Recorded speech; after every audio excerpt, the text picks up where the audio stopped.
Magandang araw sa lahat guys, nandito tayo.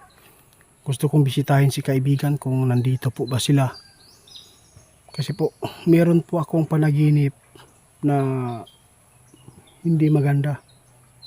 Nasa inyo lang po kung maniniwala kayo nito. Kung sino man po yung nag-content po tungkol po sa nalunod sa Aklan. Hanggang ngayon guys, hindi pa rin siya matatahimik. Sa dami pong mga tao na nag-content, gumawa lang ng mga para makapag-views. Napakasakit isipin guys sa magulang. Alam mo ba, kagabi, pumasok siya sa panaginip natin guys. Sinabi po niya na itiit kung pwede, maipaabot po ninyo. Gusto ko nga matahimik na. Unang-una, hindi po ako kinuha ng elemento. Yun po ang sabi guys. Kaya nandito tayo. Subukan po natin. Baka po nandito yung mga kaibigan natin. Kaibigan, magandang umaga po. Kaibigan. Kahapon guys, nakipag-usap tayo dito. Wala man si kaibigan. Mula na nga marami nagbasa kanila. Sana po ay nandito sila. Kaibigan, meron po akong pakay kasi po meron po akong naranasan na panaginip po doon sa binatilyong nalunod po. Kasi po sabi po niya sa akin na gusto po daw nila. Marami pala sila guys. Biktima sa tubig. Nais po nila na itigil po yung mga ginagawa po ng mga nagpakalat po dyan na nahanap na po daw siya guys. Yun po ang kanyang sinasabi na gusto po daw siyang matahimik. Kaibigan, sana po makapagbigay po kayo ng paabot tungkol dyan. Bakit po siya nakapasok na naman po ulit? Hindi ko na po ito gusto. Kasi malayo kami kaibigan. Salamat nandito. Buti lang po kaibigan. Pasensya ka na po ha.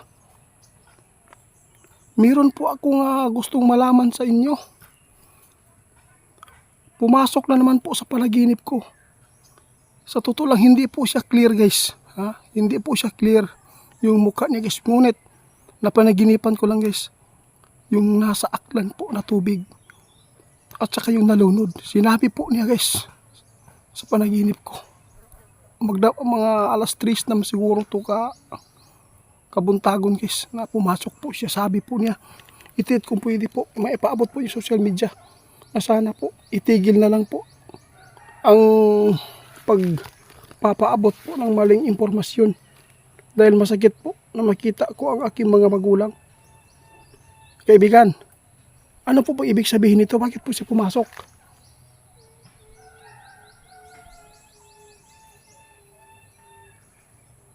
Naku po guys, ito po pala ang gusto niyang ipinapaabot guys. No? Tanggap na po daw niya na hindi po daw siya makita. Ngunit, ang ayaw po daw niya matanggap, sabi ng ating kaibigan,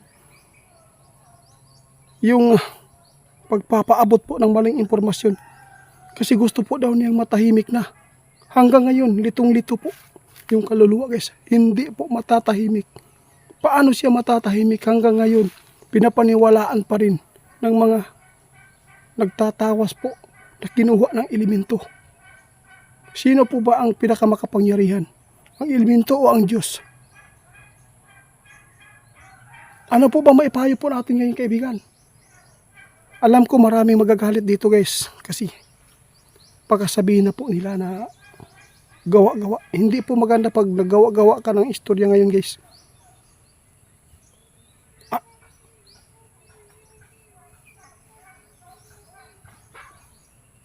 Ito po ang sabi ng ating kaibigan itiit. Nakakaawa.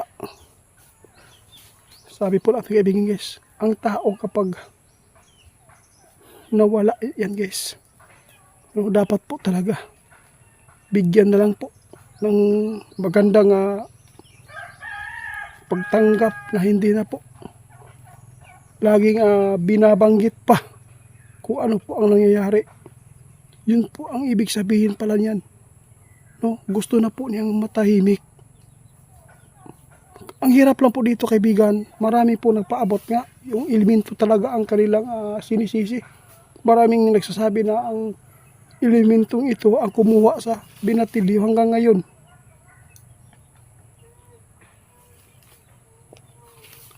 Alam mo, sabi ng ating kaibigan guys, ang tao kapag namatay, no, hindi na pala pwede na lagi po natin, no, binabanggit at pinag-uusapan pa. Pero marami nagsasabi kaibigan na gusto po nila na makatulong sila daw sa kalagayan po ni Juros ngayon. Oo nga. Pero ngunit ang iba, mga fake news po ang kanilang ipinapaabot. Ha?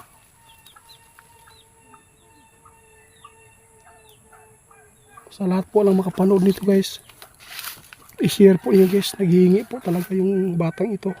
Gusto po daw nila ng katahimikan. Gusto po nila na ang magulang na lang po yung magbibigay po ng grabe. Nalulungkot po ako dito.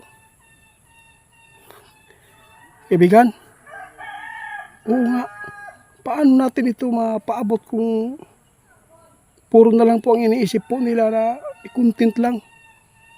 Ito po ang katotohanan guys, pumasok po siya, gusto po niya matahimik daw. Ang tao guys, pag nalunod yun, maog yun guys, mulutaw yun, imposible, walay makakita nga tao ana. Kung nalunod yun siya, imposible man po yun nila, malapaslak ni sa bato. Ano po?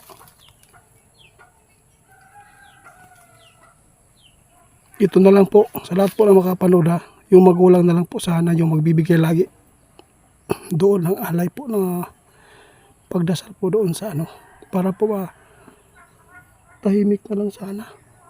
Nalulungkot po ako dito guys. Kaibigan, salamat ha. Usap tayo ngayon ha. I-off cam natin to. Gusto kong malaman po yung katotohanan nito guys, kung bakit po nangyari. Kung bakit lagi po siyang nagpaparamdam sa atin. Salamat kaibigan. Guys, pumasok po siya sa panaginip natin kagabi. Alas 3 nang magdamag. Dahil po, sabi niya gusto po daw niya na matahimik. Dahil po sa nangyari sa kanya. Tanggap po daw niya na hindi na lang po daw siya makita. Ang gusto po daw niya na mag-alala po yung mga magulang na lang po daw. Napakasakit po isipin guys na mawalan talaga ng anak. Salamat po kaibigan.